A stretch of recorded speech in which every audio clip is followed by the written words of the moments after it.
நேற்று போட்ட வீடியோவோட கண்டினியூவேஷன் வீடியோ தான் இது. இந்த ரித்திவிகாவுக்கு திங்ஸ் எல்லாம் வாங்க போனோம்லாம், அதெல்லாம் எடுத்து பார்த்துட்டு இருந்தேன். ஏதாவது ஒன்று கம்மியாகுதா, அதுக்கப்புறம் கிளம்பும் போது ஏதாச்சும் இதுவாகிடுச்சுன்னா நம்மளுக்கு வந்து கிடைக்காம போயிடும்னு சொல்லிட்டு பார்த்துட்டு இருந்தேன்.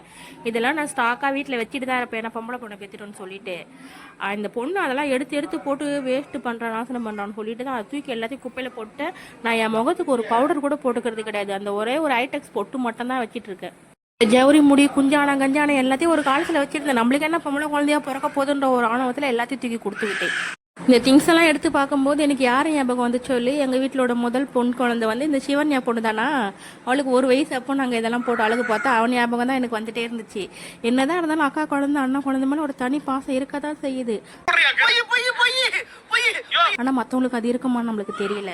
யாரும் இதை தவறாக எடுத்துக்கொள்ள வேண்டாம். நாங்கள் வந்து சின்ன வயசுலேருந்தே அந்த மாதிரி யாருக்கிட்டையும் ஒட்டி வளராதனால எங்களுக்கு வந்து அது தெரியல. ஆனால் இந்த பசங்க எவ்வளோ பாசமாக இருக்குங்க. தர்ஷனுக்கும் அந்த சிவன்யா பொண்ணுக்கும் 7ஆம் பொருத்தம். நீ அவனை கலக்க மூட்டும், நான் அவனை கலக்க மூட்டுன்னு சொல்லிட்டு. ஆனால் தர்ஷன் வந்து தனி ஒரு இடத்துல அந்த பொண்ணை பாதுகாத்து பார்த்துக்கிறான் பாருங்க. எனக்கே கண்ணு பட்டு போச்சு. நான் நினச்சேன் இந்த ரித்திவிகா பொண்ணு மேலே மட்டும்தான் அவன் பாசமாக இருக்கான், விஷமாக இருக்கான் அப்படின்னு நினச்சிட்டு இருந்தேன். ஆனால் அது உண்மையே கிடையாது. அவன் எங்கே போனாலும் அந்த பொம்பளை பசங்களை ஒரு தனியாக டேக் கேர் பண்ணிக்கிறான். அதை வச்சு பார்க்கும்போது எனக்கு கொஞ்சம் பெருமையாகவும் இருக்கா. அப்புறம் தர்ஷனை சொல்லிட்டு இருந்தேன், தர்ஷன் எப்படி அப்படி இருக்க, எனக்கும் வந்து இந்த திங்ஸ் எல்லாம் பார்க்கும்போது சிவனியா ஞாபகம் தாண்டா வந்துச்சு, உனக்கும் எப்படி அப்படி தோணுச்சுன்னு. ஆமாம்மா தெரிலம்மா, அது ஒரு வாட்டி சின்ன வயசுல அடி போட்டு இருந்துச்சுலன்னு சொல்லிட்டு அவன் ஒரு கதை சொல்ல ஆரம்பிச்சிட்டான். ஆக மொத்தம் சுற்றி சுற்றி பசங்க எல்லாருமேலேயும் பாசமாக இருக்குது. நம்மளுக்கு ஒரு பாசிட்டிவாக தான் இருக்குது. பொருள்லாம் எடுத்து பார்த்துட்டே இருக்கும்போது இந்த பொண்ணு சும்மாவே இருக்க மாட்டாமா. எனக்கு இதை போட போறியா, எனக்கு இன்னும் ஒரு 1/2 hourல அவளை கலப்ப போகிறேன், அவளை இன்னும் குளிக்க கூட வைக்கல, இனிமேல் தான் எல்லாத்தையும் பண்ணணும். அதுக்குள்ளே அது எல்லாத்தையும் பிடுங்கி பார்த்துட்டு இருந்தா.